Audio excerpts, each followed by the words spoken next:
Banana muffins with healthier substitutions. For this recipe, you'll need sugar, bananas, butter, egg, vanilla, flour, baking soda, and salt. We're going to go through the substitutions you can make as we go through the recipe. One substitution you can make is to substitute half of the sugar with honey. Honey is sugar as well. However, you could use less.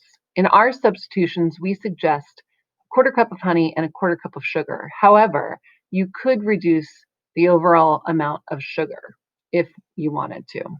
Don't forget to measure sugar. Dip the dry measuring cup into the canister and then level off. Now we're going to look at the butter. The original recipe calls for 6 tablespoons of butter melted. We're going to actually replace 3 of those tablespoons with unsweetened applesauce. The applesauce will still add the moisture, but take out some of the fat and calories. Just make sure to measure it with a measuring spoon and stir to combine. Now let's look at the flour.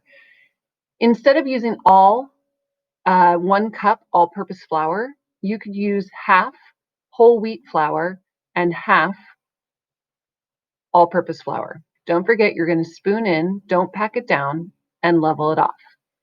The advantage of replacing half of the flour with whole wheat flour is that you have added amounts of fiber, added amounts of protein than all-purpose flour.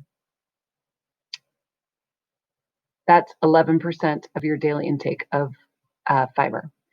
Next, we're going to add 1 teaspoon of baking soda for lift in the muffins and a quarter of a teaspoon of salt to enhance the flavor.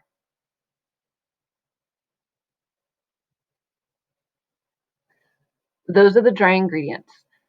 Additionally, you can add add-ins if you want to change the flavor. You could add in chopped up apples, chopped walnuts, nutmeg,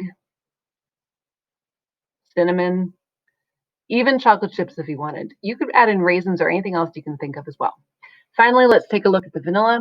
You need a half teaspoon of vanilla. You're going to measure it over a separate bowl before putting it in, and 1 egg.